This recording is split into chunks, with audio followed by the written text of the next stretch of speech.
I remember reading articles on how this was predicted to flop, on how much they spent on the ship that they used for the series, and how much money was spent. And then I was expecting it to be bad. And you all know how much I want to hate everything that's put out everywhere, but I just couldn't. This was I mean, it was brilliantly done. It was really good. This was Speaking really of the ship, good. I really enjoyed this version of One Piece. Luffy blowing up like a balloon. I thought it stayed really true to the actual anime. Emily Rudd, will you marry me? They did everything right. Okay, here we go.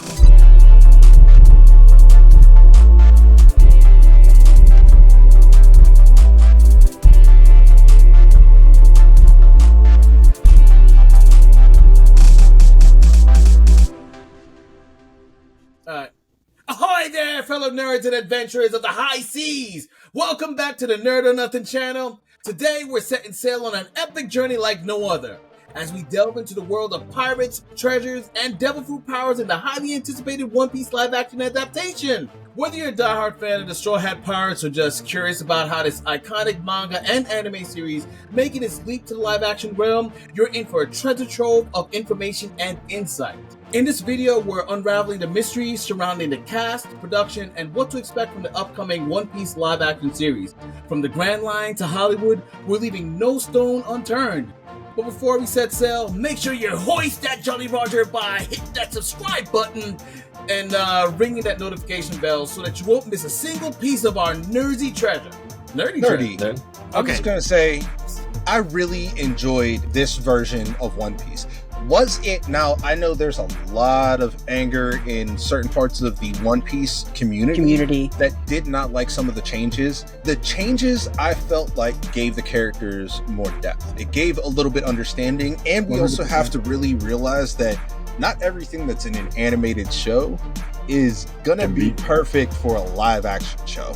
Or can be done for a live action That's show. True too. Mm-hmm. I mean, look at the technology difficulties they would have with some of those things, especially with Luffy blowing up like a balloon. I thought this was an absolutely fantabulous show. I've watched the first 3 seasons of One Piece. I still have a long way to go, but I thought it stayed really true to the actual anime. And it hit all the key points. All those interactions between them were just absolutely spot on. And I was really curious to see how close they were going to keep it, with Luffy being able to stretch as far as he does, with all of the other characters, as you know, with the devil fruit powers. So far, they haven't disappointed, not one single bit. Well, I think if I had to start anywhere, I would need to start with Emily Rudd. Will you marry me?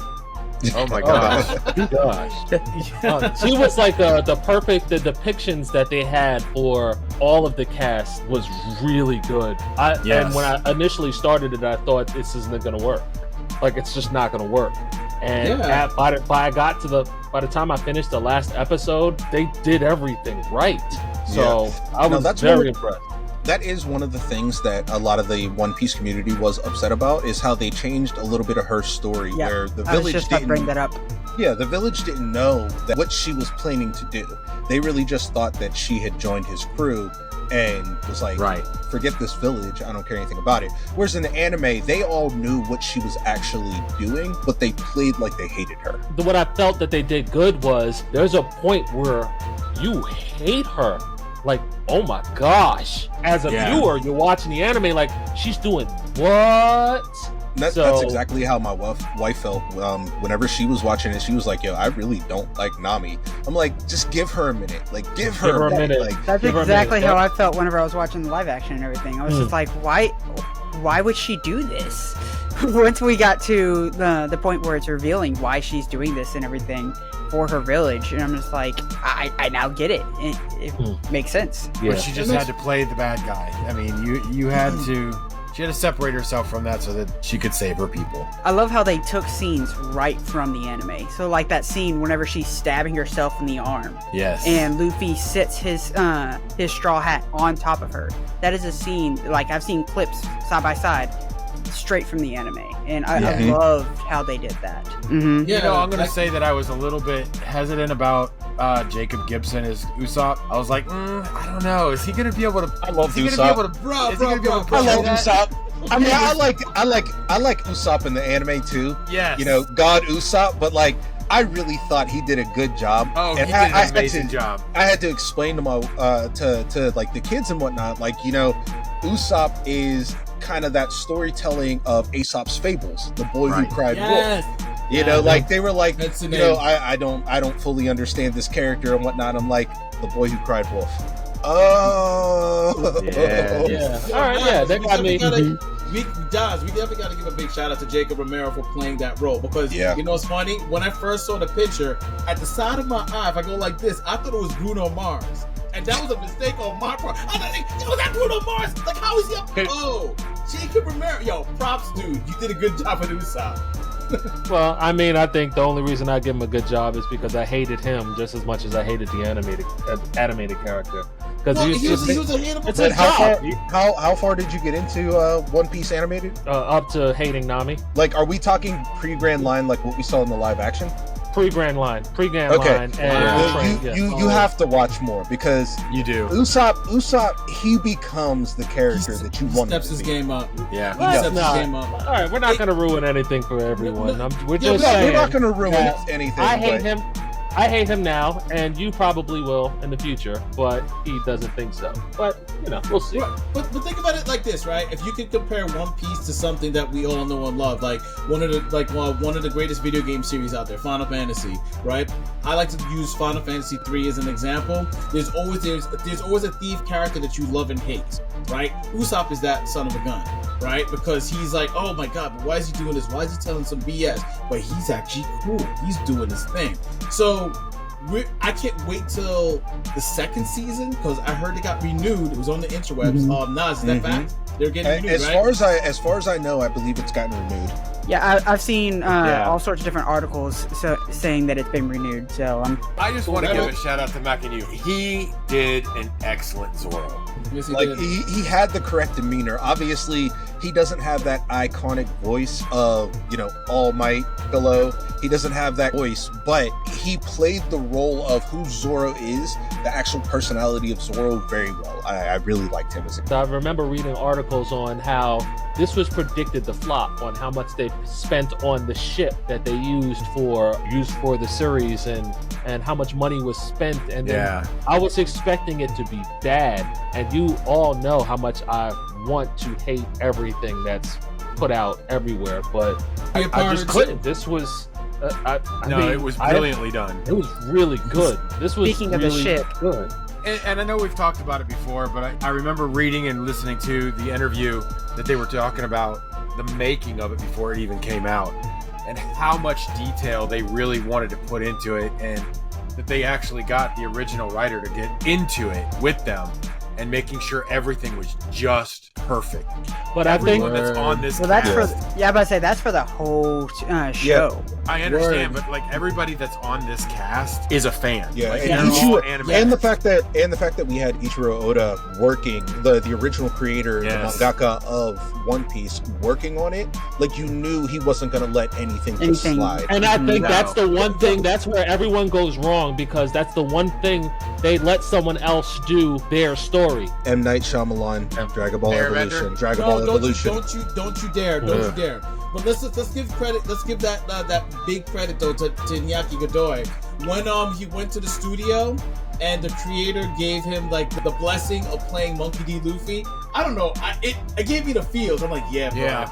You did your thing. You did And your a thing. lot of people were upset about like how he sounded, and it's like, well, if you really take into consideration, Oda even said that if we put these characters in the real world, Luffy is from Brazil, and I felt like he did exactly what he was meant to do. I can't find anything wrong with it. They did what they could do within the budget and the technology constraints in which they had. They knocked it out of the park. I mean, yes, there are some parts that are a little bit different than the actual storyline, but that's always going to happen. One of the biggest changes that I'd like to talk about that they made. How did you guys feel about the Garp storyline? So that was one of the biggest changes from the anime to the live action version that people didn't like. People felt that they just harped too much on that relationship between him and Luffy and just changed too much, and nobody really cared about wanting to see him, and they didn't really like how Coby was portrayed.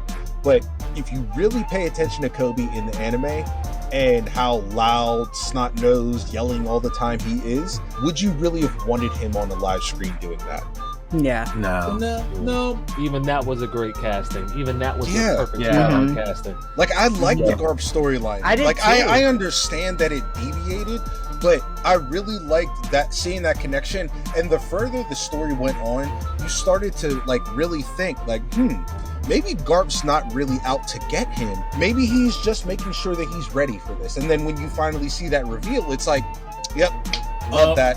Yeah. If it would have been different, I would have been kind of upset about it. But the crazy part about it, Nas, though, for what took us, like, for the people who are like a diehard One Piece watchers, right? It took 100 episodes to get to that, almost to that point, right? So here we are. We have the abridged version that's done so beautifully. And we get up to like episode 95 or 100 of the anime. One thing that the live action did for me, I haven't watched any of One Piece yet. I am actually fairly new to anime, but I was stuck to it. I couldn't pull myself away from the live action. And after it finished, I'm just like, I want more. And it gives that awesome opportunity to be able to dive straight into the anime. Even my wife, like, after she watched it, she immediately jumped into the anime. 2 hours later, she jumped into the anime. Nice. And if I wasn't watching Naruto and getting caught up on that, I would have done the same. Of all the ones that I've seen that are recreated, this would get me straight into the anime. There's not a lot of live action adaptations that do that. Like, I can name a few on one hand. Bleach, Right.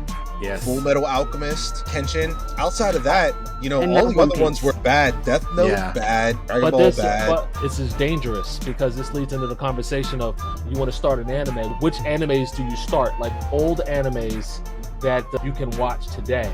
One Piece is not one. I've asked one of my friends who's a diehard One Piece fan. I'm just like, is there any way that like I could get caught up faster, like with skipping any of the filler? He's just like, no. There's a couple movies. There's a movie that's on Netflix. It's One Piece Trip to the Grand Line or something around that those lines. It's around an hour and 45 minutes long. Yeah, that's one thing that I will say about the Netflix thing. They've been dropping so much that it's been very overwhelming. Yo, I'm gonna give a quick shout out to the dude Taz Skylar because they did like a little clip where he was cooking up food for like the One Piece cast and talking about the gum fruits and related to real fruits in real life. But that's like a little Easter egg. You guys can actually catch it on Netflix. But listen, One Piece live action, yo, you heard it from us. Let us know what you think. Do you love it? Do you hate it? We want to hear what you think about season 2 that's coming out and also how we did here. So make sure you like, subscribe, give us a follow, and share it with your friends. Tune in next time. I thought he played a perfect like listen, Flashmaster. That dude reminded me of you. I gotta get in a cool way. Listen, Morgan Davies, you did your thing as Coby, but we have Flashmaster here, and I'm like, yo, this dude, like, yo. If we had a Nerd or Nothing live TV show, Morgan Davies would play you Flashmaster. Okay. I think so. It's because of the glasses. Yeah. Yeah, but he was cool though.